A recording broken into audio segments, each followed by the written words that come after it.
You are highly welcome back from part 1 of this 21 days brooding series for beginners and for poultry farmers. This is part 2 of the same day 1. You have watched everything about part 1.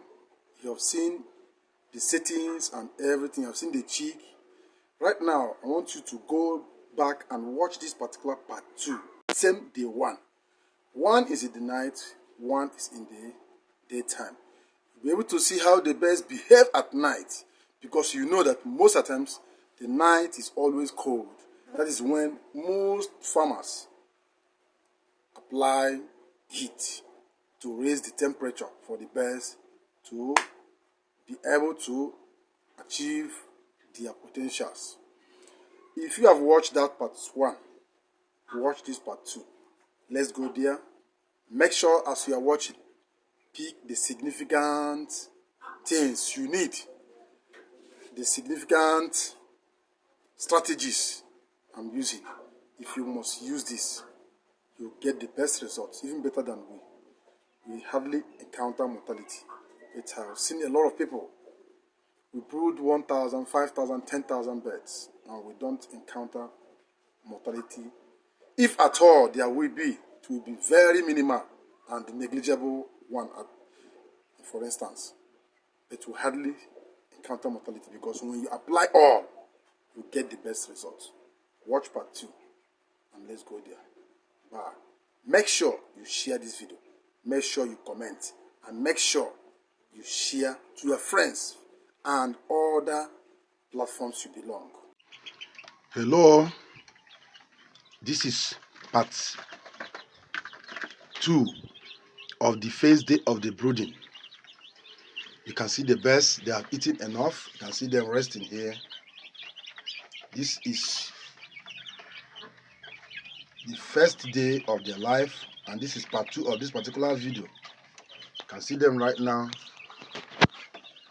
See them. You can see they are evenly spread. You can see they are evenly spread, and they are far from the heat source. Now let me explain this for you. You can see the drinker. You can see them drinking also. The ones that are tasty, you can see them, they are drinking. Now, when the birds are a bit far from the heat source, it is a clear indication that they are comfortable with the temperature. But if they are very close, they are not comfortable. Once they are far from the heat source, it is an indication that the temperature is adequate. And once they are evenly spread, like now, you can see they are evenly spread everywhere. It is an indication that the temperature is adequate, is conducive for them. But if they cluster closer or cluster around the heat source, it's an indication that they are feeling cold. See the thermometer here that gives us the temperature range. See the hygrometer and the thermometer here. You can see in this particular part B, I've combined Broiler. You can see Broiler here, and you can see naked neck. We call it naked neck. You can see different breeds. You can see Broiler. You can see the Broiler. You can also see the Siki. You can see the Siki there. You can see them. Watch them here. You can see the Siki. You can see the naked neck. You can see we have different breeds here. They're all brooded in the same brooding pen. As I earlier told you, that I will combine to show you that you can combine different breeds of birds, different breeds of chicken in the same brooder, but you separate them. You can see how they are separated. These ones are in this section because these ones are in day 1.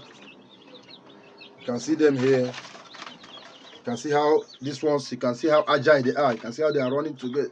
They are running. You can see them. You can see Brahma there. See Brahma with hairs all over the legs. You can see Brahma there. You can see naked neck. You can see Siki. You can see different breeds. There are many here. Many breeds of chicken here. You can see them here. Right now, This is hygrometer that determines the humidity. You can see it here. This is automatic. This shows the humidity. In a brooding room, you must have hygrometer, you must have thermometer. You must have heat source. Either you use electric bulbs, solar, charcoal pot. You can see the charcoal pot. You can see the heat is up here. You can see the heat. You can see the charcoal pot heat.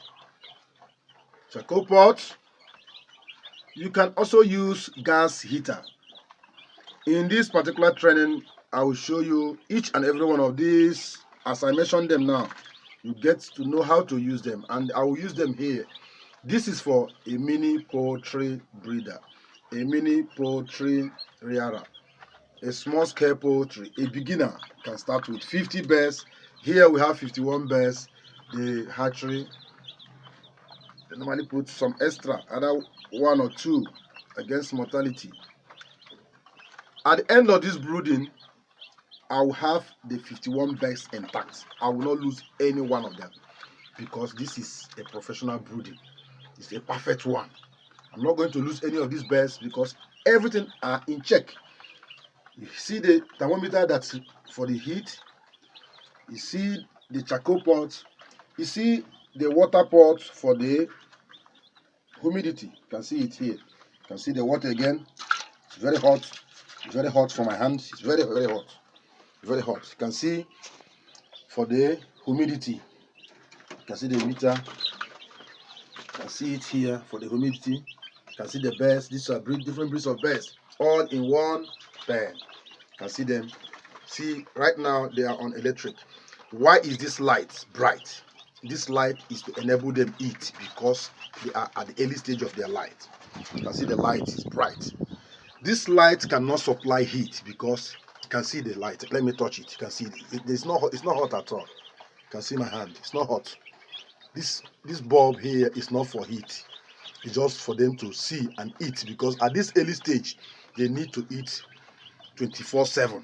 At least the first 2 to 3 weeks of life, they need to eat 24/7 for you to get that maximum head. This particular brooding is the one that will give you 4 kg in 6 weeks. Average of 4 kg in 6 weeks. This is what I'm trying to achieve here. You can see it here. Right now, see the water. They're still taking their water. These ones have their own water here. See their own water here. All in one. I've been able to maximize the heat here. I've been able to maximize the brooder here. I've been able to maximize everything here. The same amount of money you spend for brooding this way alone, I'm using to brood this also. So you can see them together. I'll end this particular video here. This is the part 2 of this day 1 night. I will still continue from the part 1 of day 1 daytime.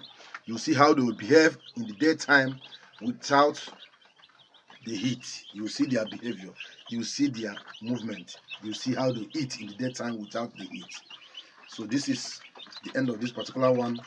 Continue watching and make sure you don't skip any track at all because every track of this particular video is very important, most especially as a beginner. Thank you. Till I come with the part 1 of day 1. You can see them rejoicing because the temperature is good. The temperature is adequate for them. See them rejoicing. You can see them jumping from one place to another. See them now eating. You can see them moving. See the movement. They're eating. See it. Let's end this one here.